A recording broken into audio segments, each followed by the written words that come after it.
The point being, if you're 20s, do all of that. Work day and night. Really? Do as many things, learn as much as you can, fail as often as possible. What about work-life balance in your 20s? Fuck it.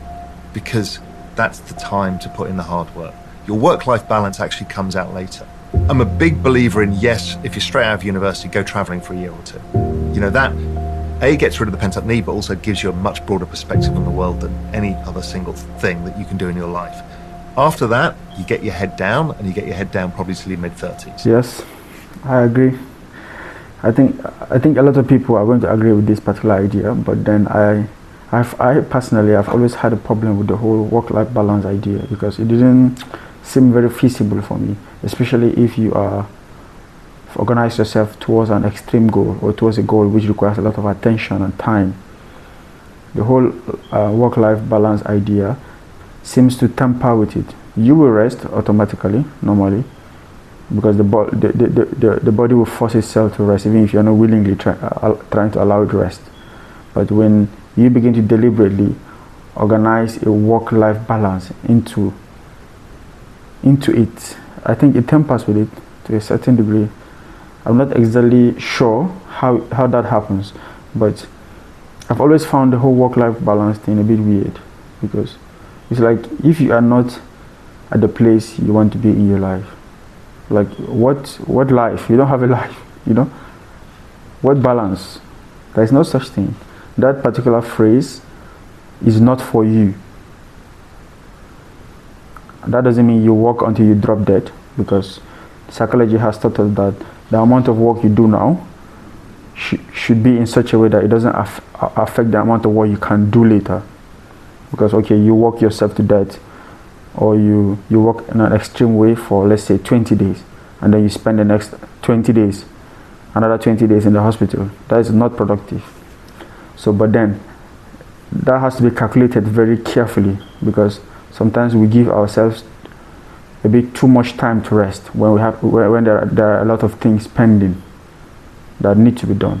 And then I'm sure that a lot of you people can agree with me that we live in a place where, in a society where, and in a time where speed is very valuable. I think if you study the lives of people who have accumulated a good amount of wealth or stability, let me not say wealth, because a lot of people are not in the pursuit of wealth, mostly is stability. People who have come to be stable in their lives have not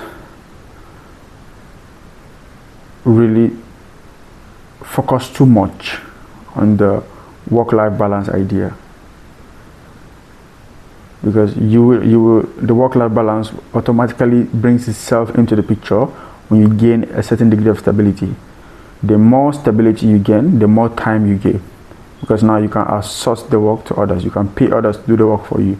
But if you are at the beginning stage of your life, at the beginning stage of creating a life of stability, the work-life balance idea is not fitting.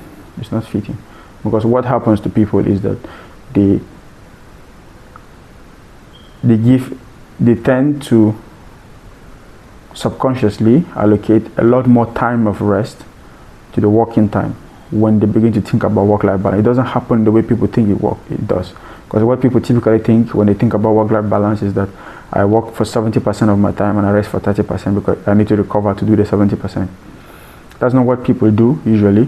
What people tend to do usually is that when they begin to adopt the work-life balance idea, they begin to rest a lot more than they work.